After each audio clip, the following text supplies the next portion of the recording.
आप मेरे साथ ऐसा क्यों कर रहे हैं जामिद? क्या आपको मेरा जरा भी एहसास नहीं? कम से कम मेरा फोन तो उठाएं।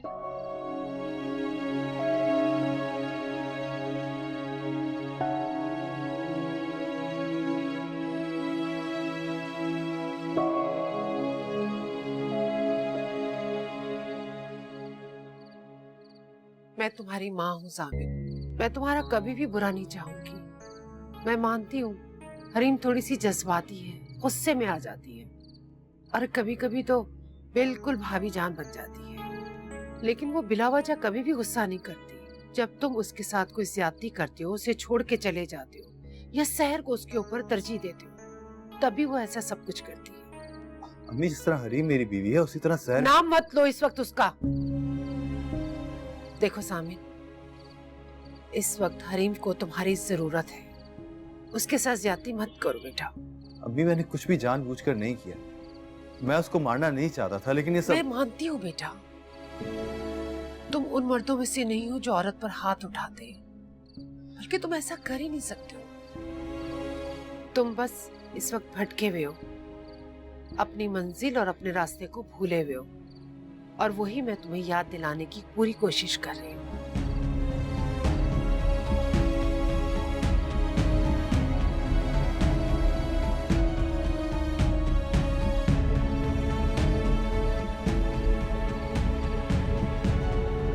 क्या मुन्नज़ा भी तुम्हारे साथ इस साजिश में शामिल थी? बोलो। हरीम, तुम मेरे साथ हमेशा यही करती हो। तुम्हारी माँ होने के नाते जो बातें सिर्फ मुझे पता होनी चाहिए, मुझसे पहले मुन्नज़ा को पता होती है। मम्मा प्लीज, ये वक्त हमारा आपस में लड़ने का नहीं है। चच्चू जान जामिन को शहर के चुंगल से निकालने में मेरी मदद कर रही है, लेकिन आप तो मेरी मम्मा है और मुझे पता है कि जो आप मेरे लिए कर सकती हैं वो दुनिया का कोई इंसान नहीं कर सकता।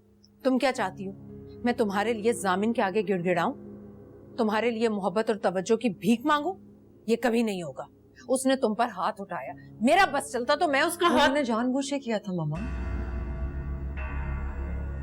हरीम, मैं सच कह रही हूँ, मैंने जामिन को जानबूझ के गुस्सा दिलाया था।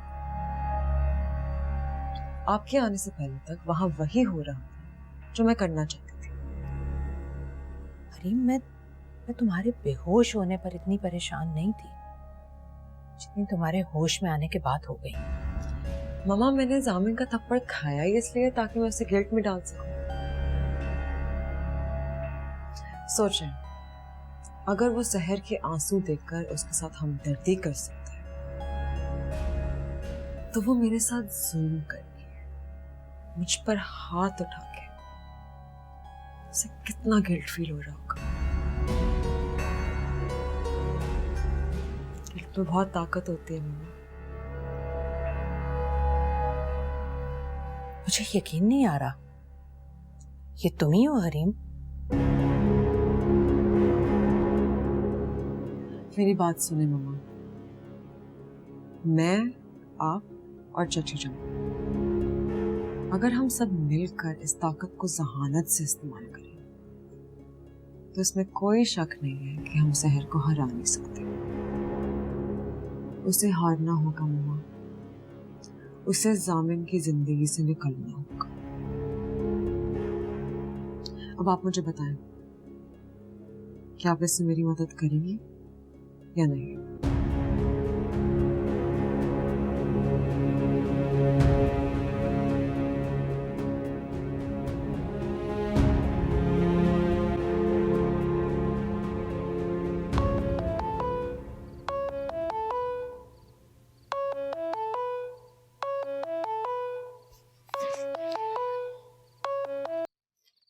हेलो जामिन।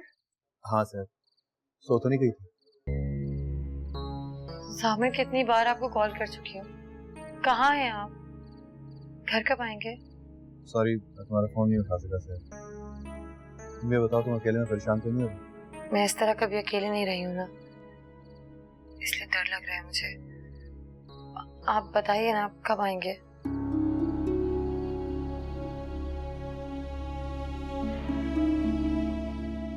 जामिन, हरीम की तबीयत कैसी है? उसकी तबीयत ठीक नहीं है सर। पहले उसे हॉस्पिटल ले गए थे लेकिन अब घर ले आए, इसीलिए मैं अभी तक तुम्हारे पास नहीं आ सका। उसे होश तो आ गया ना? होश आ गया उसको, लेकिन वो ठीक नहीं है सर। ताई जान तो इतना गुस्से में कि मुझे डॉक्टर से बात तक नहीं करनी थी। अब कि मुझे कसूरवार ठहरा रहे जैसे सब कुछ मेरी वजह से हुआ। मुझे समझ में नहीं आ रहा कि मैं क्या करूं। जामिन मुझे यकीन है, मैं बार बार यही दुआ कर रही हूँ कि हरीम ठीक हो जाए। आप प्लीज परेशान मत हो, सब ठीक हो जाएगा। परेशान कैसे ना हो सर, वहां तुम अकेली हो, इधर हरीम बिस्तर पे पड़ी हुई। ताई जान और अम्मी अलग मुझे बातें सुना रही। मेरी जिंदगी तो खामखा चारों तरफ से मुसीबत में फंस गई है। मुझे तो समझ में नहीं आ रहा कि उसका एड्रेस किसने दिया करके। वो अंदर कैसे आई और कब से बैठी हुई थी। और जैसे ही ये तमाशा शुरू हुआ सारे के सारे घर वाले वहां पहुंच गए।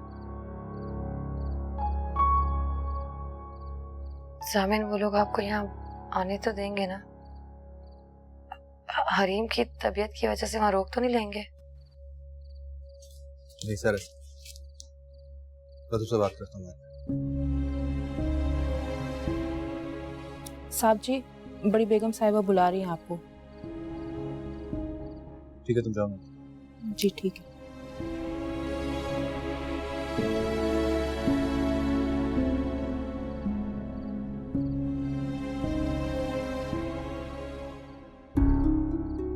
मुझे तो समझ में नहीं आ रहा कि उसका एड्रेस किसने दिया गया। वो अंदर कैसे आई और कब से बैठी हुई।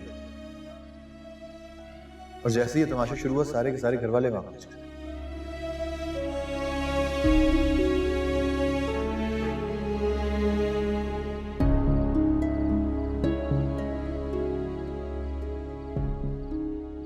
कहीं हरीम ये सब कुछ जानबूझकर तो नहीं कर रही?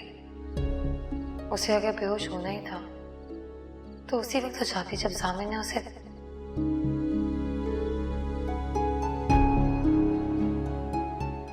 नहीं, ऐसा नहीं हो सकता। मुझे ऐसा नहीं सोचना चाहिए।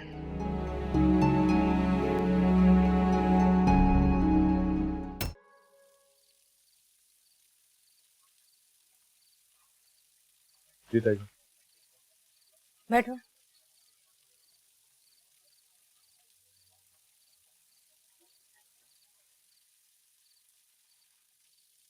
तुम्हें याद है मैं कौन हूँ?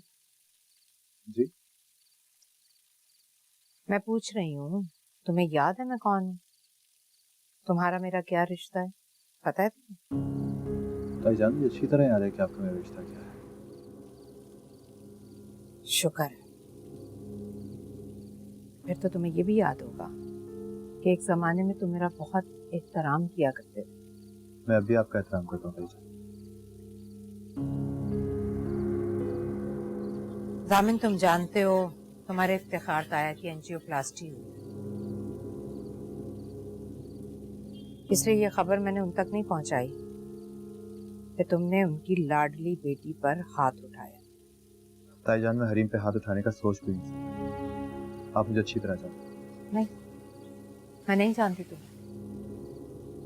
मैं जिस जामिन को जानती थी तुम अब वो जामिन नहीं। वो तो बहुत सादतमंद, फर्माबरदार, वो मेरी और हरीम की हर बात मानता था। तुम वो जामिन नहीं हो। मैं वही जामिन हूँ ताई जान। नहीं, तुम बदल गए हो। तुम वो जामिन हो ही नहीं। देखिए ताई जान, मैं नहीं चाहता था कि मैं 2 शादियां करूं, लेकिन अगर कुदरत ने मुझे फंसा ही दिया है तो मैं उन दोनों को निभाने की कोशिश करता रहा हूं। मैं सहर और हरीम दोनों को खुश रखने की कोशिश कर रहा हूं। क्या क्या कहा तुमने? सहर और हरीम, जिसका नाम भी तुम उस जादूगरनी के बाद ले रहे हो, उसे तुम खुश कैसे रखोगे? बस कर दें ताई। कितने दिनों से इस घर में सिर्फ यही हो रहा है। क्या? यही कि एक लफ्ज को पकड़ लिया जाता है और असल बात को समझने की कोशिश ही नहीं की जाती। देखिए, मैं आपको खुल के बता रहा हूँ ताई जान, मैं हरीम और सहर दोनों को नहीं छोड़ना चाहता। मैं दोनों को साथ रखना चाहता हूँ, दोनों को खुश रखने की। जिसे तुम खुश रखना चाहते हो उसे घर खरीद कर दो, और जिसे तुम खुश नहीं रखना चाहते उस पर हाथ उठा रहे हो, जलील कर रहे हो उसे, जुल्म कर रहे हो उस पर। तुमने इतना ज्यादा जुल्म किया है कि उसे उसे बिस्तरे मर्ग तक पहुंचा दिया। या अल्लाह मेरी बच्ची मेरी हरीम कहाँ फंस गई है? क्यों डाला तूने उसे इस मुसीबतों में?